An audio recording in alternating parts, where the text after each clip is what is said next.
بسم الله الرحمن الرحيم والشمس وضحاها والقمر إذا تلاها والنهار إذا جلاها والليل إذا يغشاها ورحمة الله وبركاته. إن الحمد لله نحمده ونستعينه ونؤمن به ونتوكل عليه ونعوذ بالله من شرور أنفسنا ومن سيئات أعمالنا. من يهده الله فلا مضل له ومن يضلله فلا هادي له. رب اشرح لي صدري ويسر لي أمري واحلل عقدة من لساني يفقهوا قولي. அன்பார்ந்த சகோதர சகோதரிகளே, அல்லாஹ் சுப்ஹானஹு வ தஆலாவுடைய உபதேசங்களை அறிந்தவர்களாக அந்த உபதேசங்களை வாழ்க்கையில் அனைத்து நேரங்களிலும் பின்பற்றியவர்களாக இருக்க வேண்டும் என்பதை எனக்கும் உங்களுக்கும் நினைவுபடுத்திக் கொள்கிறேன். அல்லாஹ் ஒவ்வொரு இடங்களிலேயும் குர்ஆனுடைய ஒவ்வொரு வசனங்களிலேயும் மனிதர்களாகிய நாம் வாழ்க்கையில் மிக முக்கியமாக அறிந்து கொள்ள வேண்டிய அடிப்படையான பல விஷயங்களை நமக்கு கற்றுத்தருகின்றார். அந்த கற்றுத்தரக்கூடிய நேரங்களிலே எல்லாம் அறிந்தவனாக அல்லாஹ்வை தவிர வேறு யாரும் உங்களுக்கு இதை சொல்லித்தர முடியாது என்பதையும் அல்லாஹ் நமக்கு நினைவுபடுத்துகின்றான். மனிதர்கள் பல காரியங்களுக்காக உலகத்தில் ஆய்வுகள் செய்து கொண்டே இருக்கிறாங்க. பல காரியங்களை ஆய்வு செய்கிறாங்க. மனிதனுடைய சுபாவத்தை பற்றி, மனிதனுக்கு தேவையான பொருள்களை பற்றி, மனித உள்ளங்களை பற்றி எல்லாம் ஆய்வுகள் நடந்து கொண்டே இருக்கிறது. இந்த ஆய்வுகளை ஒவ்வொன்றையும் அவர்கள் யார் ஆய்வுகள் பண்ணுறாங்களோ அதனுடைய முடிவிலே அவர்கள் சொல்லக்கூடிய விஷயம், நாம் அதை பற்றி சிந்தித்து பார்த்தால் சாதாரணமாக குர்ஆனில் நாம் படிச்சிருக்கின்ற ஒரு ஆயத்தினுடைய கருத்தாக தான் அது இருக்கும். இதற்காக தான் அவங்க இத்தனை நாள் எவ்வளோ காசு செலவழிச்சிருக்கிறாங்களா அப்படிங்கிறத பார்க்கும்பொழுது தான் நமக்கு அல்லாஹ் தந்திருக்கின்ற ஹிதாயத், நேர்வழி என்பது எவ்வளோ முக்கியமானது என்பதை நாம் அறிந்து கொள்ள முடியும். நாம் சாதாரண படிக்கக்கூடிய குர்ஆன் வசனங்கள் அல்லாஹ் சுப்ஹானஹு வ தஆலா மனித உள்ளங்கள் எப்படி இருக்குது என்பதை பற்றியும், மனிதனுடைய பழக்க வழக்கங்கள் என்ன என்பதை பற்றியும், அவன் எது செய்து கொண்டால் அவனுக்கு நல்லதாக அமையும் என்பதை பற்றியும், எந்த காரியங்கள் அவன் தவிர்த்து கொண்டால் அது அவனுக்கு நன்மையாக இருக்கும் என்பதை பற்றியும் அல்லாஹ் தெளிவுபடுத்துகின்றான். பொதுவாக மனித குலத்திலே, மனித சமுதாயத்திலே அவன் விரும்பாத ஒரு காரியம் குழப்பம் ஏற்படுவது, அமைதிக்கு பங்கம் வருவது என்பதை நாம் யாருமே விரும்பாத ஒரு காரியம். அதை ஏற்படுத்தக்கூடியவன் கூட பிறகு அதற்காக வருத்தப்படுவான். ஆனால் எதனால் மக்கள் மத்தியில் குழப்பங்கள் உருவாகிறது அப்படிங்கிற நம்ம பார்த்தீங்கன்னால் அதற்குண்டான அடிப்படையான காரணம் நாம் நேற்றிலிருந்து பேசிக்கொண்டிருக்கக்கூடிய மனிதன் பேசக்கூடிய காரியங்கள், ஒரு காரியத்தை அவன் எடுத்து பேசும்போது அதை பற்றி சிந்திக்காமல் அது சரியா தவறா என்று உணர்ந்து கொள்ளாமல் பேசுவதனால்தான் பிறகு அது பெரிய குழப்பத்திற்கு உள்ளாயிடுச்சு. நமக்கு தெரியும், ஈராக்கில் லட்சக்கணக்கான குழந்தைகளையும் பெண்களையும் கொலை செய்துவிட்டு அதற்கு பிறகு என்ன சொன்னாங்க, அமெரிக்கா எங்களுக்கு கிடைச்ச இன்ஃபர்மேஷன், எங்களுக்கு எங்களுடைய உளவுத்துறையிலிருந்து கிடைச்ச இன்ஃபர்மேஷன் பொய்யாக இருந்ததினால தான் இப்படிப்பட்ட ஒரு போர் நடத்த வேண்டிய சூழ்நிலை ஏற்பட்டு நாங்கள் அதுக்காக வருந்துகிறோன்றாங்க. எப்போ சொல்கிறாங்க? லட்சக்கணக்கான குழந்தைகளையும் பெண்களையும் கொலை செய்து விட்டு அந்த ஊரே நாசமாக்கி விட்டுட்டு சொல்கிறாங்க, எங்களுக்கு எங்களுடைய உளவுத்துறையிலிருந்து கிடைச்ச இன்ஃபர்மேஷன் இது தப்புங்கிறதுனால தான் நாங்கள் இப்படி பண்ணோம். அவர் சாரியை சொல்லிட்டு போயிட்டாங்க. இப்போ இது மாதிரி குர்ஆன் இந்த விஷயத்தை எப்படி சொல்லுதுன்னு பாருங்கள். சூரத்துல் ஹுஜராத்தில் அல்லாஹ் சுப்ஹானஹு வ தஆலா கூறுகின்றான், யா அய்யுஹல்லதீன ஆமனு, ஈமான் கொண்டவர்களே, இன் ஜாஅக்கும் ஃபாஸிக்கும் பினபையின் ஃபதபையனு, உங்களுக்கு நம்பிக்கை இல்லாத நல்லவன் அல்லாத ஒரு மனிதன் ஒரு காரியத்தை உங்களுக்கு செய்தியை கொண்டு வந்தால் ஃபதபையனு, நீங்கள் அதை சீர் விசாரித்து கொள்ளுங்கள். சரியான முறையிலே அது சரியா தவறா என்பதை நீங்கள் கவனித்து அதை பற்றி உள்ள அறிவு நீங்கள் பெற்ற பிறகுதான் நீங்கள் கேட்ட காரியத்தில் நீங்கள் என்ன செய்யணும், ஒரு முடிவெடுக்கணும். எதனால? அன் துசீபு கௌமம் பி ஜஹாலத்தின், நீங்கள் அறியாமை காரணத்தினால ஏதோ ஒரு சமூகத்தார்களுக்கு நீங்கள் ஒரு பாதிப்பை ஏற்படுத்தி வதுஸ்பிகு அலாமா ஃபஅல்தும் நாதிமீன், ஃபதுஸ்பிகு அலாமா ஃபஅல்தும் நாதிமீன், அதன் பிறகு நீங்கள் செய்து கொண்டதை பற்றி நீங்கள் வருத்தப்படாமல் இருக்கிறதுக்கு தான் அது. இதை யோசிச்சு பாருங்க. நல்லா இந்த ஆயத்தை திரும்ப திரும்ப படித்து பார்த்தா தான் தெரியும். ஒரு காரியம் நம்மளோட காதுக்கு கேள்விப்படுது. கேள்விப்படுறது மட்டுமல்ல, நாம் பேப்பரில் படிக்கிறோம், நியூஸில் நாம் கேட்குறோம். இப்போ சமீபத்தில் கூட ஒரு சேனலில் ஒரு பெண்ணை நடு ரோட்டில் கற்பழித்தாங்க என்று சொல்லி என்ன செஞ்சாங்க, அதனுடைய வீடியோவை பாதி மறைச்சு சேனலில் போட்டுவிட்டு அதற்கப்புறம் சேனல் என்ன செய்கிறாங்க அப்படின்னு பார்த்தீங்கன்னா, ஒவ்வொரு சாரார்களையும் மத தலைவர்களையும் எல்லாரையும் அழைச்சி ஃபோன்லையும் கான்ஃபரன்ஸ்லையும் பேசி கொண்டு சொல்கிறாங்க, இந்த மாதிரி செஞ்சது தவறா, இவர்கள் செஞ்சது தவறா சரியா, உங்கள் கருத்து என்ன, உங்கள் கருத்து என்ன, இவர் அந்த கேமராவில் ஸ்டுடியோவிலிருந்து பேசுகிறாங்க, அவர் இந்த ஸ்டுடியோவிலிருந்து பேசுகிறாங்க சொல்லி பெரிய பரபரப்பு. 2 நாள் முடிச்சு சொல்கிறாங்க, அது ஏதோ ஒரு கூட்டத்தார்கள் அவங்களுடைய மொபைலில் உண்டாக்கி கிரியேட் பண்ணி அவங்க ஏற்றி விட்ட ஒரு வீடியோ தான் அது, அப்படி உண்மையில் ஒரு சம்பவமே நடக்கலைங்கிறாங்க. இப்போ யோசிச்சு பாருங்க, ஒரு சம்பவம் நடக்காத ஒரு சம்பவம் அது நடந்ததாக கருதி நடந்திருக்கா அப்படிங்கிறது விசாரிக்காமல் அவ்வளோ தலைவர்கள் உட்கார்ந்து அதுக்கு கருத்து சொல்கிறாங்க, இது சரியில்லை, இப்படி செஞ்சுருக்க கூடாது, அப்படி ஆஹோன்னு சொல்லி கத்துறாங்க. ஒரு 3 நாள் கழித்து பேசுகிற ஒருத்தரையும் காணாம். அப்புறம் சொல்கிறாங்க, இது சும்மா ஒரு மார்ஃபிங் பண்ணி உண்டாக்குனது. இது மாதிரி முஸ்லீம்களை கேவலப்படுத்துறதுக்குன்னு பண்ணுறாங்க. முஸ்லீம்கள் தலை வெட்டினதாகவும் கொடுமைப்படுத்தினதாகவும் சித்திரவதை பண்ணுறதாகவும் ஓரியன்டலிஸ்ட்டு அது மாதிரி யூதர்கள் எல்லாம் கிரியேட் பண்ண வீடியோ எடுத்து முஸ்லீம்களே அதை பிரச்சாரம் பண்ணி பிறகு சொல்கிறாங்க இது தப்பு. இப்போ அல்லாஹ் சுப்ஹானஹு வ தஆலா சொல்கிறான், ஃபாசிக் அப்படின்னு சொன்னால் யார்? ஒரு விஷயத்தை விசாரிக்காமல் கேட்டதை எல்லாம் சொல்லக்கூடியவன் ஒன்றா ஃபாசிக். நானும் நீங்களும் சில நேரத்தில் ஃபாசிக்காக தான் இருக்கும். ஃபாசிக்குன்னு சொன்னால் ஏதோ மோசமானவன் நினச்சிக்கூடாது. ஒரு காரியத்தை கேட்ட உடனே ரசூல் ஸல்லல்லாஹு அலைஹி வஸல்லம் அதான் சொல்லி தந்தாங்க, எவர் ஒருத்தர் பொய்யர் ஆகிறதுக்கு எது போதுமானது? அவனா நினச்சி பொய் சொல்லணுங்கிறத தேவையில்லை. அவன் நல்லவனாக இருந்தாலும் அவன் காதில் ஒரு காரியத்தை நல்லா இன்ட்ரெஸ்டாக இருக்க நம்ம 4 பேர்கிட்ட சொல்கிறோமே அப்படின்னு நினச்சாலே என்ன ஆகும்? அவன் பொய்யனாயிடும். காரணம் என்ன? கேட்ட ஒருத்தன் இது எப்படி உங்களுக்கு கிடைச்சது, அவர் சொல்கிறாரு இவர் சொல்கிறாரு அப்படிம்பாங்க. கடைசியில் பார்த்தா இவர் இதா உளறிட்டு இருக்கிற ஆள் தாப்பா, இவர் சொல்கிறது நம்ம நம்பக்கூடாது அப்படிங்கிற முடிவுக்கு அர்த்தம் வந்துடும். இதுக்கு என்ன காரணம் ஆகி போச்சு? ரசூல் ஸல்லல்லாஹு அலைஹி வஸல்லம் சொன்ன மாதிரி நம்மளோட காதில் கேட்ட விஷயத்தை அப்படியே சொல்லிவிட்டது தான் அதுக்கு காரணமாகி போச்சு. அதான் குர்ஆனுகள் சொல்கிறது, ஃபதபையனு, நீங்கள் திபியான் பண்ணணும். எது திபியான் பண்ணணும்?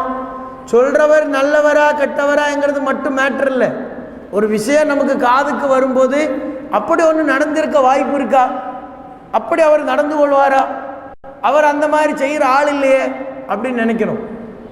ரசூல் ஸல்லல்லாஹு குர்ஆன் அதையும் சுட்டி காட்டு. சூரத்து நூறில் நீங்கள் பார்க்கலாம், ரசூலுல்லாஹ்வுடைய மனைவி மேலேயே ஒரு அவதூறு சொல்கிறதுக்கு உண்டான சந்தர்ப்ப சூழ்நிலையெல்லாம் பார்த்தா எல்லாரும் நம்புகிற மாதிரி தான் இருக்குது. இந்த அவதூறை பற்றி உங்களுக்கு தெரியும், அதை நான் இப்போ விவரிக்க விரும்பலை. ஆனால் அந்த விஷயத்தை பற்றி குர்ஆன் கூறுகின்ற சந்தர்ப்பம், குர்ஆன் அதை படித்து தர்ற விதத்தை நாம் பார்க்கும் பொழுது என்ன நடக்குது? இந்த சம்பவம் அதில் பாதிக்கப்பட்டவர் ஆயிஷா ரலியல்லாஹு அன்ஹா. ரசூலுல்லாஹ் கூட ஒருவேளை தப்பு நடந்திருக்குமோ அப்படின்னு நம்பி ஆயிஷா ரலியல்லாஹு சொல்கிறாங்க, மனிதர்கள் எல்லாம் தவறு செய்யக்கூடியவர்கள் தான், ஏதாவது தப்பு நடந்தால் அல்லாஹ் கிட்ட மன்னிப்பு கேட்டுக்கோங்க. ஏற்கனவே பயந்து அவர்களுக்கு ஏற்பட்ட காய்ச்சல் ரசூலுல்லாஹ் சொன்னதுனால இன்னும் அதிகமாகி போச்சு. ஆனால் அந்த விஷயம் ஒரு குறிப்பிட்ட நாட்களுக்கு பிறகு அல்லாஹ் சுப்ஹானஹு வ தஆலா தெளிவுபடுத்துகிறான். இப்படி எல்லாம் நடக்கலை, இந்த தப்பு நடக்கலை. சூரத்து நூர் நீங்கள் படித்து பாருங்கள், இல்லை சொல்லும் நடக்கலை. ஆனால் அதை சொல்லும்போது குர்ஆன் நமக்கு படித்து தர்ற ஒரு என்னைக்குமே நாம் நினைவில் கொள்ள வேண்டிய ஒரு கட்டளை இருக்கிறது. என்ன கட்டளை? உங்களில் மூமினாக இருக்கின்ற ஒரு ஆளை பற்றி ஒரு பொய்யான ஒரு தவறான ஒரு விஷயம் உங்கள் காதுக்கு வரும்போது நீங்கள் என்ன சொல்லியிருக்கணும்? அவர்கள் அப்படிப்பட்டவர்கள் அல்ல, அவங்க அப்படி பண்ணிருக்காது, அவங்க நம்பாது அப்படின்னு. எனக்கு இந்த ரமலானில் ஒரு அனுபவம். ஒரு ஆள் ஒரு ஊரில் நம்ம சொல்லக்கூடிய ஒரு விஷயம் தப்புன்னு அவர் பேசிட்டு போயிட்டாரு அப்படின்னு சொல்லிட்டு ஒரு தகவல் வருது. அப்போ நான் சொன்னேன், அவர் அப்படி சொல்ல மாட்டாரு. இல்லை, அவர் உறுதியாக சொல்லியிருக்கார், நாங்கள் தான் கேட்டோண்டாரு. அவர் பேர் அப்துல் காதர் என்பது. அப்போ நான் என்ன செய்கிறேன், இருங்க நீங்கள் யார்கிட்ட இது சொல்லாதீங்க, நான் அந்த ஊருக்கு 2 நாள் கழித்து வர்றேன், அந்த ஊர் மக்களே வச்சு விசாரிச்சிடுவோன்னு சொன்னேன். அந்த ஊருக்கு போனேன். ஊருக்கு போகும்போது நான் அவங்கள கூப்பிட்டு விசாரிக்கும் போது சொன்னாங்க, இந்த மாதிரி அப்துல் காதர்னு சொல்லி ஒருத்தர் இருக்கார், அவர் இப்படி பேசியிருக்கிறாரா? அந்த அப்துல் காதர் பேசலைங்க, அதே ஊரில் உள்ள அதே பேரை கொண்ட இன்னொரு அப்துல் காதர் தான் வந்திருக்கிறாங்க அங்கே. இது இப்போ இந்த ரமலானில் நடந்த நிகழ்வு, ஒரு பயானுக்காக சொல்கிற ஒரு கதை அல்ல. அப்படின்னா என்ன அர்த்தம்? கேட்குற விஷயம் சரியாக விசாரிக்காமல் ஒரு வேளை நம்ம எப்போ இந்த தப்பு பண்ணும் தெரியுமா? நமக்கு இந்த தப்பான செய்தி கிடைச்சது நமக்கு வேண்டாத ஒரு ஆளாக இருந்தால் தான் நம்ம ரொம்ப இன்ட்ரெஸ்ட் எடுத்து அதை பண்ணுவாங்க. ஒரு வேளை தப்பாக இருந்தாலும் பிரச்சனை இல்லை, அவரை அடிக்கிறது நமக்கு கிடைச்ச ஒரு வாய்ப்பு. இது அவரை பற்றி இந்த மாதிரி நியூஸ் நமக்கு கிடைச்சிருக்கிறது நமக்கு ரொம்ப வாய்ப்பாக இருக்கிறது. இதை நாம் பயன்படுத்தி கொள்ளணும். அரசியல்லையும் மத பிரச்சாரகர்கள் மத்தியிலையும் இப்படிப்பட்ட பல சம்பவங்கள் உண்டு. ஒருவேளை அவர்கிட்ட ஃபோன் பண்ணி நீங்கள் இப்படி பேசியிருக்கீங்களா, நீங்கள் இந்த மாதிரி சொன்னது உண்மையா அப்படின்னு கேட்டு பாருங்க. நான் அப்படி சொல்லலைங்க, நான் சொன்னது இப்படி தான் சொல்லியிருக்கு. ஆனால் அவர் கேட்டதில் என்ன இருக்குது, அவங்க இப்படி தப்பாக கேட்டுக்கொண்டாங்க. வாதியார் என்ன செஞ்சாங்க, அவர் என்ன இது பட்டியல் வச்சு அடிச்சுட்டாங்க, பட்டிகை வச்சு அடிச்சுட்டாங்கன்னு சொன்னாங்க. பட்டியல்னு சொன்னால் அந்த இதில் ஒரு பார்த்தா விசாரித்து பார்த்தா என்ன செஞ்சாங்க, அவர் ஹாஜர் எடுக்கிற பட்டிகை வச்சு தான் அடிச்சிருக்கிறாங்க. பையன் வீட்டில் போய் சொல்லும்போது என்ன சொல்லிட்டு இருக்காங்க, பெரிய ஏதோ கம்பை வச்சு அடிக்கிற மாதிரி வார்த்தையை மாற்றி சொல்லியிருக்கிறாங்க. இப்போ பார்த்தா என்ன இருக்குது, அட்டண்டன்ஸ் எடுக்கிற அந்த புக்கை வச்சு தான் அடிச்சிருக்கிறாங்க. இப்போ இது என்ன செய்யும், திரும்ப போய் அங்கே பிரச்சனை பண்ணி குழப்பம் பண்ணி அதுக்கப்புறம் தான் என்ன நடக்குது, இது என்ன நடந்ததுன்னு விசாரிக்கிறாங்க. நீங்கள் அதை கேட்டிங்களா? எத்தனையோ இடங்களில் நடக்கும். குடும்ப தலைவர்கள் வீட்டை விட்டு வெளியே வரும். இரவு வீட்டுக்கு போடும்போது மனைவி சொல்லுவாங்க, உங்கள் உம்மா என்ன அப்படி பேசிட்டாங்க, இப்படி பேசிட்டாங்க, அப்படியே உம்மா பேசுகிறாங்க, நான் பேசுகிறேன். கேட்டது எதுவுமே உம்மாட்ட கேட்காம என்ன செய்யும், நேர போய் என் மனைவிட்டு இப்படி பேசிட்டீங்களா, நீங்கள் அப்படி பேசிட்டீங்களா, நீங்கள்லாம் ஒரு தாயா அப்படின்னு சொல்லி சட்டம் போடும். அப்படி சத்தம் போட்ட பிறகு தாய் சொல்லுவாங்க, நான் அப்படி பேசலப்பா, நான் சொன்னது இந்த மாதிரி தான் சொல்லியிருக்கு. இதே மனைவியை பற்றி சொல்லுவாங்க, பாருங்க உங்கள் மனைவியா அது இப்படி இருக்கிறாங்க, உமா மதிக்க வேண்டாமா அப்படின்னு சொல்லிட்டு மகன்கிட்ட சொல்லிக் கொடுக்கும். மகன் விசாரிக்காம மனைவியை அடித்து பிரச்சனை பண்ணி எல்லாம் சொன்னதுக்கு அப்புறம் தான் என்ன செய்வாங்க, நான் சொன்னது அப்படி சொல்லலைங்க, நான் இப்படி தான் சொன்னேன், அவங்க தப்பாக தான் அப்படி தான் நடந்திருக்கா அப்படின்னு பிறகு வருத்தப்படுவாங்க. இதுதான் இஸ்லாம் அழகாக நமக்கு சொல்லி தருகிறது. என்ன, ஒரு விஷயத்தை கேட்ட உடனேயே நீங்கள் அதில் ஒரு முடிவு எடுக்காதீங்க. நீங்கள் என்ன செய்யணும், நீங்கள் ஃபத்தபையனு, நீங்கள் அதை விசாரிக்கணும். ஏன், அன் துசீபு கௌமம் பி ஜஹாலத்தின், அதன் மூலமாக நீங்கள் ஒரு கௌமுக்கு ஒரு சமூகத்திற்கு நீங்கள் பாதிப்பு ஏற்படுத்தலாம். அதன் பிறகு நீங்கள் என்ன செய்வீங்க, நாங்கள் இப்படி செஞ்சிருக்கிறோமோ என்று வருத்தப்படுவீங்க. அப்படி வருத்தப்பட்டு எந்த விதமான பிரயோஜனமும் கிடையாது என்பதை இஸ்லாம் நமக்கு சொல்லித் தருகிறது. ரசூல் ஸல்லல்லாஹு அலைஹி வஸல்லம் மீது, சஹாபத்தின் மீது, பல ஆட்களின் மீது இப்படி குற்றச்சாட்டு சொல்கிறாங்க. அந்த குற்றச்சாட்டுகளை விசாரிக்கும் பொழுது தான் இவங்க சொன்னது பாதி தான் உண்மை, பாதி பொய்.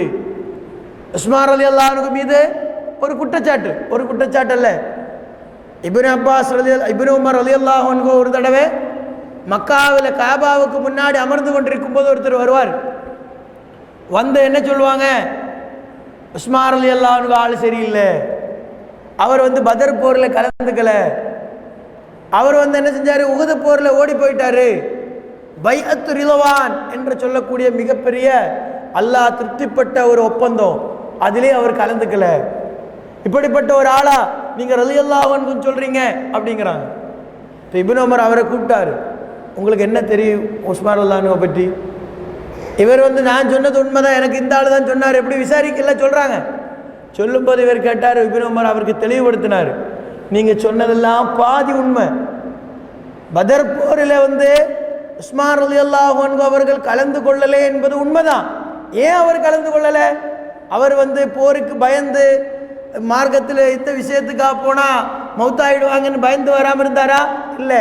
அவருடைய மனைவிக்கு, ரசூலுல்லாஹ்வுடைய மகளாக இருக்கின்ற அவருடைய மனைவிக்கு உடம்பு சரியில்லை. ரசூலுல்லாஹ்ட்ட அனுமதி கேட்டாங்க, நான் என்ன செய்யணும், நான் போருக்கு வரவா அல்லது மனைவியை பார்க்கவா? அப்புறம் ரசூலுல்லாஹ் சொன்னாங்க, மனைவியை பாருங்க, இதுதான் முக்கியம் அப்படின்னு சொல்லிட்டு என்ன செஞ்சேன், எனக்கு அனுமதி கொடுத்தாங்க. அப்போ அனுமதி கொடுத்ததுனால நான் வந்து என்ன செய்யலை, உஸ்மான் ரலியல்லாஹு அன்ஹு பதர் போரில் கலந்து கொள்ளவில்லை, இதுதான் அதுக்குண்டான காரணம். இப்போ தெளிவாயிட்டா அப்படின்னா அவர் சொன்னார், நாம தெளிவாயிட்டு. அடுத்தது என்ன, பதர் போரில் உஹது போரில் உஸ்மான் ரலியல்லாஹு அன்ஹு மட்டும் ஓடி போகலை, எத்தனையோ சஹாபத்து ஓடி போயிட்டாங்க. எதனால? இறை தூதர் ஸல்லல்லாஹு அலைஹி வஸல்லம் அவர்கள் கொலை செய்யப்பட்டாங்க என்ற பொய்யான வதந்தி பரவுவதால, இறை தூதரே இல்லை என்றால் நாம் எப்படி போரில் வெற்றி பெற முடியும் என்ற பயத்தினால ஒரு சில ஆட்கள் இறை தூதரை தேடி ஓடி போனாங்க. இப்படிதான் நடந்து சொல்லியே, யாருமே வந்து மௌத்த பயந்து ஓடி போகல. மனிதர்கள் தானே ஒரு சில தவறுகள் நடந்திருக்கலாம். ஆனா அல்லாஹ் சுப்ஹானஹு வ தஆலா அந்த உஹது போருக்கு பிறகு ஆயத்தை இறக்கி வைத்து இப்படி ஓடி போனவர்களுக்கு அல்லாஹ் மன்னிச்சு கொடுத்துட்டான் அப்படிங்கிற ஆயத்தை இறக்கி வச்சிருக்கிறான். அப்ப அல்லாஹ் மன்னிச்ச ஒரு விஷயத்தை நீங்க எப்படி ஒரு குற்றச்சாட்டை சொல்லுவீங்க? அல்லாவே மன்னிச்சுட்டான், அதன் பிறகு அவர் சரியில்லைன்னு சொல்றதுக்கு உங்களுக்கு என்ன அனுமதி இருக்கு அப்படிங்கிற கேட்குறாங்க. அப்பதான் அவர் வந்து யோசிக்கிறார். மூன்றாவதாக சொன்னாங்க, பைஅத்து ரிதுவான் என்ற போர், அந்த ஒப்பந்தம், அதிலேயே உஸ்மான் ரலியல்லாஹு அன்ஹு கலந்து கொள்ளல, அது அவருக்காகவே நடந்த ஒப்பந்தம். அவர் வந்து குறைஷியர்களோடு பேச செல்வத காரணத்தினால அந்த தூதராக அவரை ரசூல் ஸல்லல்லாஹு அலைஹி வஸல்லம் அனுப்பி வச்சார். அனுப்பி வைத்த பிறகு அவரை வந்து கொலை செய்திருக்கிறாங்க என்ற செய்தி வந்தவுடனே உஸ்மான் ரலியல்லாஹு அன்ஹு அவர்களை கொலை செய்தவர்களை நாம் சும்மா விடக்கூடாது, அவர்களை தோற்கடிக்கும் வரை, அவர்களை கொலை செய்யும் வரை அல்லது நாம் ஷஹீதாகும் வரை நாம் போராட வேண்டும் என்று ரசூல் ஸல்லல்லாஹு அலைஹி வஸல்லம் அவர்கள் தன்னுடைய கையை நீட்டி, இதற்கு யார் யார் வந்து எனக்கு பைஅத்து செய்றீங்க என்று கேட்டு ஒவ்வொருவரும் பைஅத்து செய்தாங்க. இந்த விஷயத்தில் கலந்து கொள்ளாத உஸ்மான் அவர்களுக்காக என்னுடைய இரண்டாவது ஒரு கையை நான் வைக்கிறேன் என்று ரசூலுல்லாஹ் சொல்லி நடந்த ஒப்பந்தம் அது. அதனால் அதில் உஸ்மான் ரலியல்லாஹு அன்ஹு எப்படி கலந்து கொள்ள முடியும்? அவருக்காக தான் ஒப்பந்தமே நடந்துச்சு.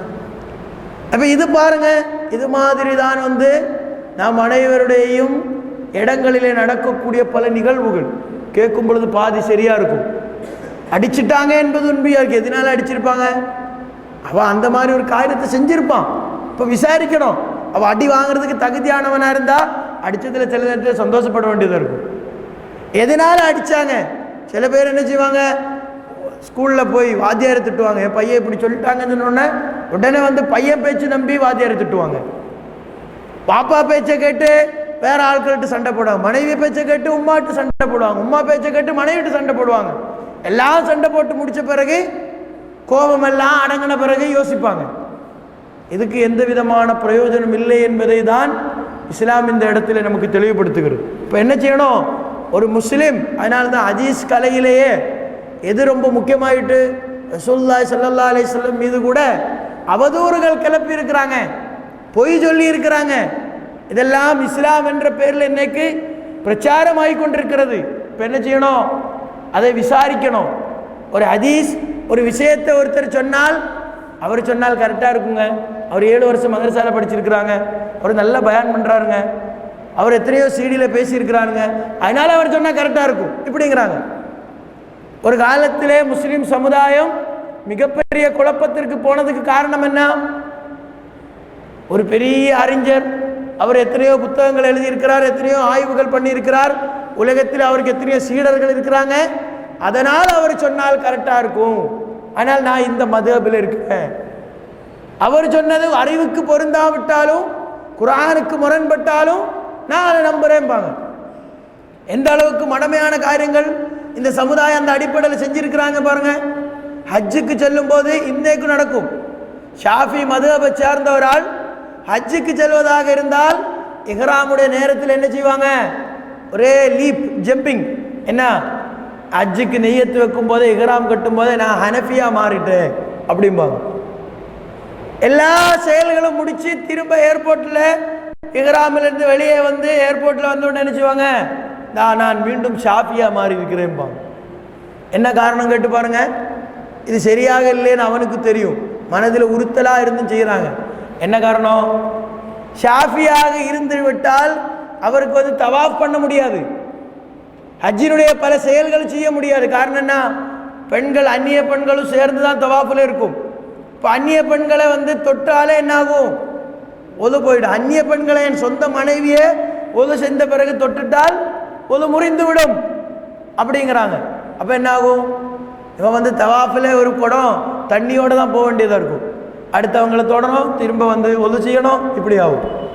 இதனால என்ன நடக்குது? இந்த விஷயம் வந்து அவங்களுக்கு உரைக்குது. லட்சக்கணக்காக செலவு பண்ணி ஹஜ்ஜுக்கு போய் இப்படி ஒரு கூத்து நடக்குது, என்ன செய்ய யோசிச்சு முடிவு கொடுத்தாங்க, நீங்கள் வந்து அங்கேருந்து மாறிக்கோங்க, நம்ம இஷ்டத்துக்கு மாறலாம், தப்பு இல்லை. ஆனால் எல்லா விஷயத்திலும் இப்படி மாற முடியுமான்னு கேட்டு பாருங்க, அதெல்லாம் முடியாது. நாங்கள் எப்போ சொல்லி தர்றோமோ அப்போ தான் நீங்கள் மாறணும் அப்படிங்கிறாங்க. காரணம் என்ன? ஹனஃபியில் நமக்கு வந்து குர்ஆன் சுன்னாவோடு ஒட்டுன நிறைய நல்ல காரியங்கள் இருக்குது, அதெல்லாம் எடுத்துக்கலாமா? கூடாதும்பாங்க. இது ஹனஃபியில் உள்ளவங்க ஷாஃபிலையும் மாறுவாங்க. சில சந்தர்ப்பங்களில் முக்கியமான காரியங்கள்லாம் தேவைப்படும் போது என்ன செய்யும்? மாறுவாங்க. இப்படி மார்க்கத்தை கேவலமாக்கி எல்லாம் செயல்பட்டு இதே வந்து இஸ்லாம் அப்படின்னு நினைக்கிறது மட்டுமல்ல, என்ன சொல்லிட்டு இருந்தாங்க? இதை எவராவது மறுத்தால், இதை எவராவது அங்கீகரிக்கவில்லை என்றால் அவன் லால்லாகவும் முதில்லாகவும் இருக்கும் போவான். லால்ல முதில்னு சொன்னா பயப்பட வேண்டாம், அவனும் வழிகட்டு பிறரையும் வழிகெடுக்கிறவன் அப்படின்னு அர்த்தம். ஒருத்தர் இதை நம்பலைன்னா என்ன ஆகும்? இவனா வழிகட்டு போனதுக்கு தப்பு இல்லை, அது அவனா சிந்திச்சு அவன் செய்யறது. அவனே தப்பு பண்ணி அடுத்தவன் மீது என்ன சொல்றான்? இதை நீ அங்கீகரிக்கலன்னா நீயும் வழிகட்டு நீ பிறரையும் வழிகெடுக்கிறவன். யோசிச்சு பாருங்க. நபிகள் நாயகம் ஸல்லல்லாஹு அலைஹி வஸல்லம் ஹஜ்ஜுக்கு போகும்போது அந்த மீகாத்து நுழைஞ்ச உடனே நான் ஷாஃபியா மாறுறேன், இனிமேல் நான் முகம்மதா இல்லை, நான் ஷாஃபிங்கிறான், அப்படி சொன்னார்களா? எந்த சஹாபத்தை இப்படி செஞ்சார்களான்னு கேட்டா அதெல்லாம் இல்லை. நான் சொல்றதே வந்து எதனால மதுஹபை விமர்சனம் பண்றதுக்கு நல்ல, இந்த மடமையான காரியத்தை மக்கள் எதனால செஞ்சாங்க? ஒரு ஆள், ஒரு தனிநபர், அவர் சொன்னது எல்லாமே சரியா இருக்கும், அவர் எந்த தப்பும் செய்ய மாட்டார்கள் அப்படிங்கிறது ஒருத்தரை கண்மூடி பின்பற்றி அதன் அடிப்படையில் யோசிக்காம செயல்பட்டதினால ஏற்பட்ட விளைவு தான் இது. இதெல்லாம் முடிச்சு தௌஹீதுக்கு வந்த பிறகும் என்ன சொல்றாங்க? இவர் மதீனால படித்தவர், அவர் நிறைய பயான் பண்ணியிருக்கிறாரு, இவருக்கு இவ்வளோ அறிவு இருக்கு, அதனால அவர் சொன்னால் சரியா இருக்கும் அப்படிங்கிறாங்க. இது ரெண்டும் ஒரே விஷயம்தான். ரசூல் ஸல்லல்லாஹு அலைஹி வஸல்லம் அவர்கள் காலத்திற்கு பிறகு வந்த இமாம்கள் கூட மக்களுக்கு என்ன படித்து கொடுத்தாங்க?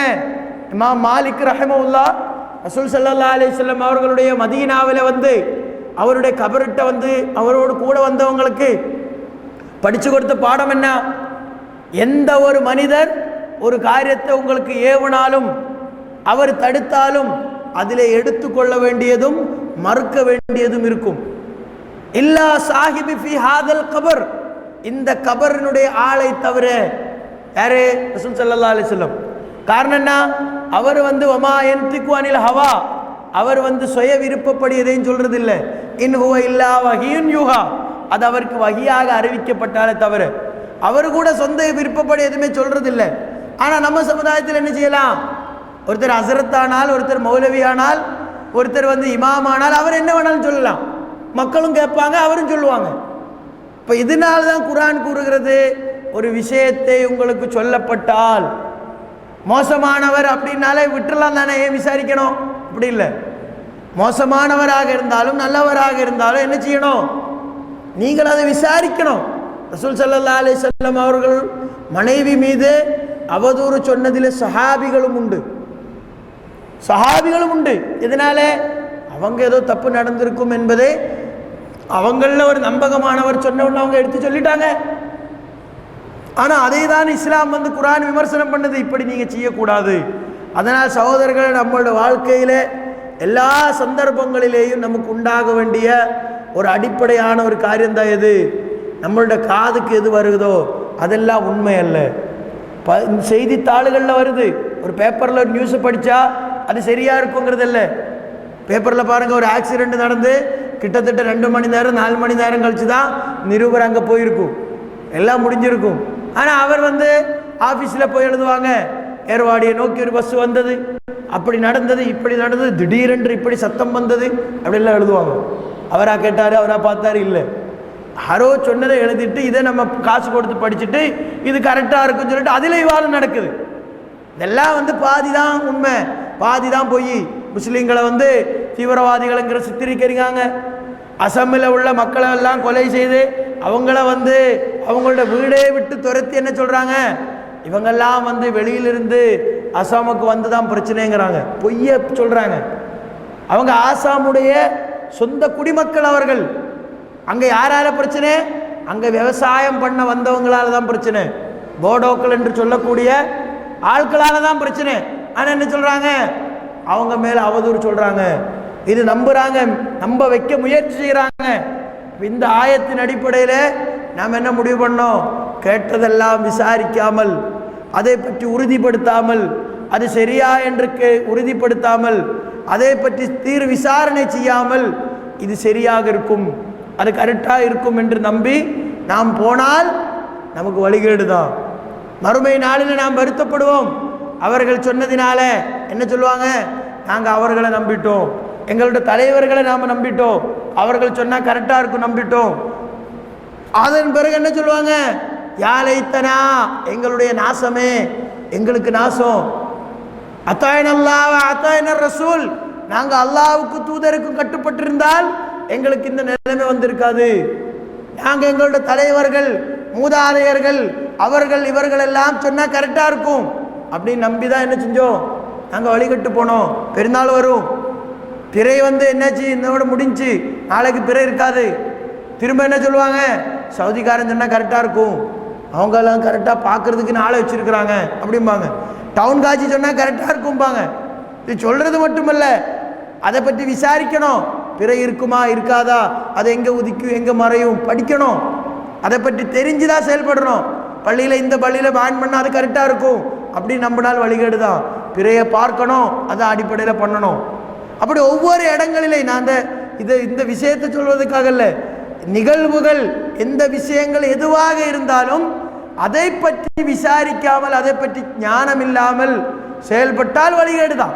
குர்ஆன் கூறுகிறது, வலா தக்ஃபு மா லைஸ லக பிஹி இல்முன், உனக்கு இல்மில்லாத எதையும் நீ பின்பற்றாதே. உனக்கு அறிவு வேணும். காரணம் என்ன? இன்ன ஸம்அ வல் பஸர வல் ஃபுஆத குல்லு உலாயிக கான அன்ஹு மஸ்ஊலா. உனக்கு தரப்பட்ட கேள்வி, பார்வை, சிந்தனை ஆற்றல் அனைத்தை பற்றியும் கேள்வி கேட்கப்படும். மூதாதையர்களை பற்றி குற்றம் காட்டி தவறாக நடந்தவர்களை பற்றி சொல்லும் பொழுது குர்ஆன் கூறின வார்த்தை என்ன? தில்க உம்மத்துன் கத் ஹலத், அது கடந்து சென்ற ஒரு சமுதாயம். லஹா மா கஸபத், அவர்கள் சம்பாதிச்சது அவர்களுக்கு உண்டு. வ அலைஹா மக்தஸபத் வ அலைக்கும் மக்தஸப்தும், நீங்கள் செய்தது உங்களுக்கு உண்டு. வலா துஸ்அலூன அம்மா கானூ யஅமலூன், நீங்கள் செய்ததை பற்றி, அவர்கள் செய்ததை பற்றி உங்களிடத்தில் கேள்வி கேட்கப்பட மாட்டான். அவங்க ஏன் செஞ்சீங்கன்னு உங்கள்கிட்ட கேட்பாங்க, கேட்க மாட்டோம். நீங்க ஏன் செஞ்சீங்கன்னு அவங்ககிட்ட கேட்க மாட்டோம். காஜி தவறாக முடிவு செய்தால் அவர்கிட்ட தான் கேள்வி, அவரை கண்மூடித்தனமா பின்பற்றினா உங்கள்கிட்ட தான் கேள்வி. நம்ம தப்பா பண்ணாலும் அவர் தானே முடிவு பண்ணாரு, அந்த தப்பு அவருக்கு போயிடுங்கிறாங்க. இது யார் சொன்னது? யார் நமக்கு இந்த பாடத்தை படிச்சு கொடுத்தாங்க? இல்லை. ஒரு காரியத்தில் ஒவ்வொருவருக்கும் பொறுப்புண்டு என்பதுதான் இஸ்லாம் கூறுகிறது. ஒவ்வொருவரும் கேள்வி கேட்கப்படும், ஒவ்வொருவருக்கும் பொறுப்புண்டு. அந்த எண்ணத்தில் நாம் செயல்படக்கூடியவர்களாக இருந்தால் நாம் இன்னைக்கு அனுபவிக்கக்கூடிய நாம் எதிர்கொள்ளக்கூடிய பல பிரச்சனைகளுக்கு ஒரு தீர்வாக தான் இஸ்லாம் இந்த விஷயத்தை சொல்லித் தருகிறது. பல நாடுகளிலேயும் பல ஊர்களிலேயும் குடும்பத்திலேயும் எல்லாம் குழப்பங்களுக்குண்டான அடிப்படையான காரணம் இதுதான். ஒரு விஷயத்தை விசாரிக்காமல் அறிந்து கொள்ளாமல் கேட்டதின் அடிப்படையை வச்சு மட்டும் செயல்படுவதுதான் இதற்கு காரணமாக உள்ளது என்பதை நாம் உணர வேண்டும். அதன் அடிப்படையில் முஸ்லிம்களாக இருக்கின்ற நமக்கு அல்லாஹ் கடமையாக்கி இருக்கக்கூடிய இந்த கடமையை நிர்வகிக்கக்கூடியவர்களாக நாம் ஆக வேண்டும் என்பதை உங்களுக்கு நினைவுபடுத்திக் கொள்கிறேன். அடுத்ததாக சனிக்கிழமை காலை 7 மணிக்கு ஈது தொழுகை நாம் எப்பொழுதுமே தொழுகக்கூடிய 9ஆம் தெருவில் உள்ள அல்ஹுதா ஸ்கூலில் வைத்து நடைபெறும். 7 மணின்னு சொன்னால் ஒரு 7:30 மணிக்கு 8 மணிக்கு தான் நடக்கும். பொறுமையாக போகணும்னு நினைக்க வேண்டாம். 7 மணி என்று சொன்னால் 7 மணி தான் அர்த்தம் அப்படிங்கிற ஒரு நம்பிக்கைக்கு நாம் வர வேண்டும். நேரமாக தொழுவது தான் சுன்னத்து என்பதனால்தான் இருக்குது. இல்லைன்னா 9 மணி 10 மணிக்கெல்லாம் வச்சுக்கலாம். அப்போ அந்த சுன்னத்தை நாம் பேண வேண்டுமானால் அதற்கு நாம் முயற்சி செய்ய வேண்டும். அல்லாஹு சுப்ஹானஹு வ தஆலா உதவி தந்தருள் புரிவானாக. சுப்ஹானக அல்லாஹும்ம ரப்பனா பிஹம்திகா அஷ்ஹது அல்லா இலாஹா இல்லா அன்த அஸ்தக்ஃபிருக வ அத்தூபு இலைக்.